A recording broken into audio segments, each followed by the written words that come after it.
Well, here's a slogan you don't hear often. Tax us, the super rich. It's usually the other way around, of course, but that's the slogan that a dozen millionaires will be taking to MPs in Parliament today ahead of the budget. And I'm delighted to say we're joined by the music producer Brian Eno and the economist and YouTuber Gary Stevenson, who are part of the campaign, and they do join us, which we thank them for. Brian and Gary, thanks so much for joining us on this. And Brian, is it fair to say you are one of those millionaires that has a message to say you would like to be taxed more?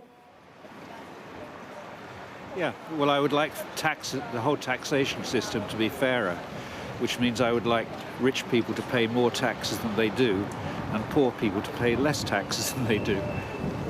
And Brian, is this a message that you think, as surprising as the headline of saying, I want to pay more tax, is actually something that you think is quite popular, even amongst people like yourself that would be the people footing the bill?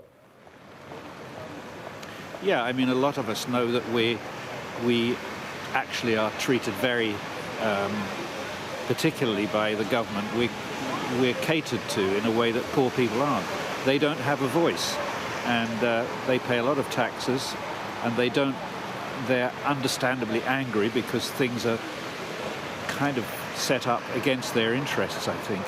And I think that anger is what's given rise to a lot of the confusion and trouble in British politics. People know that something's wrong. They know that rich people don't pay much tax compared to their incomes. And, as a proportion of your income, poor people pay far more tax than we do.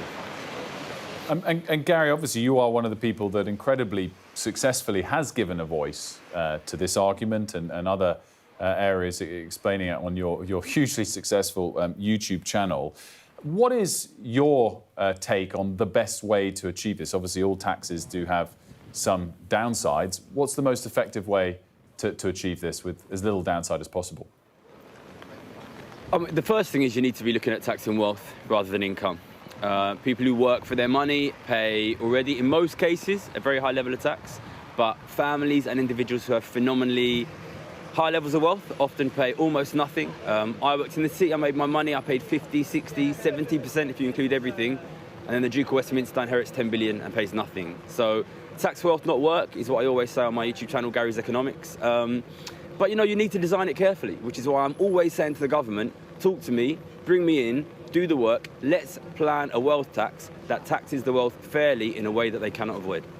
Obviously, the sort of classic pushbacks to wealth tax include that it could push people away, wealthy people to live abroad. It's quite hard to implement, that not impossible, of course, but you'd need to hire people in the government to be actively valuing people's assets, which doesn't exist at the moment.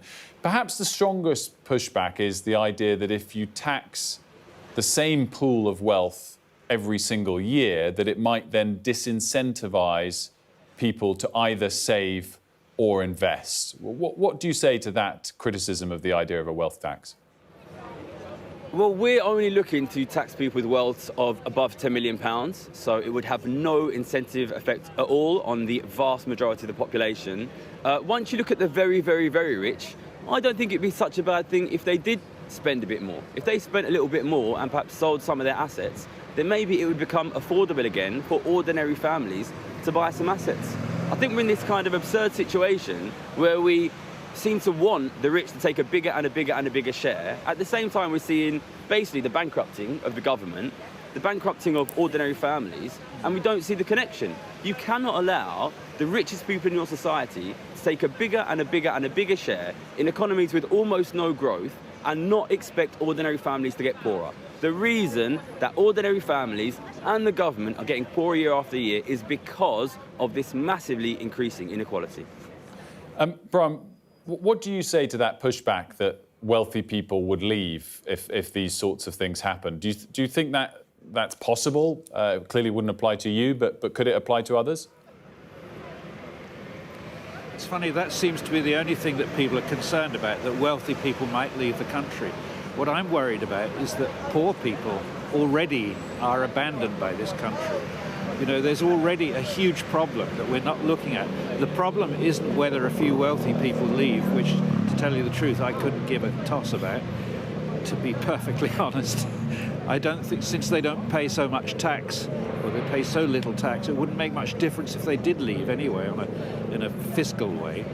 What matters to me is that you have a whole disenfranchised group of people who know that the table is set against their interests. They know that the house is always going to win. It's like gambling in a very bad casino. And these people are suffering. And of course they're desperate for some kind of recognition of that. And they show their desperation by voting for parties that are further and further to the right, who promise things that they know they can't deliver. So Gary, we're living on... Yeah. Sorry, finish, Brian. Go on, sorry. No, I said we're living on false promises at the moment. Gary, just wanted to pick up on what Brian said there and something you said in your last answer, which is that you said that they want the rich to take a bigger share. Obviously, lots of people can agree or disagree on what's the best tactic or strategy to grow the economy and grow it in a fair way. But do you actively think that this Labour government wants the rich to take a bigger share?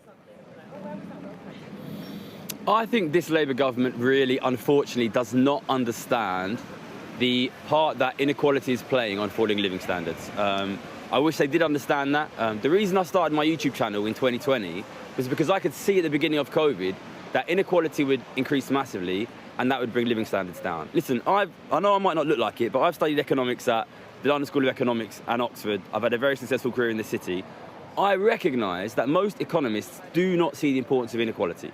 The reason I have a YouTube channel is because the people who get hurt by inequality are, unfortunately, in most cases, not people in places like this. It's people like the people watching now.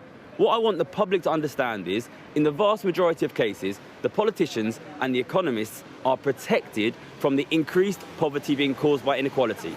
It falls upon the British public to demand that these politicians do something about inequality. Because unfortunately, if the British public don't demand it, these guys, who in many cases are funded by rich people and also in many cases are quite rich themselves, will not do anything about it. So really, I'm here to talk to politicians, but more than anything, I'm here to talk to the public, to tell the public, if you do not demand reduced inequality, a fairer taxation system where you pay less and the rich pay more, this will get worse and the politicians won't do it for you. You need to demand it.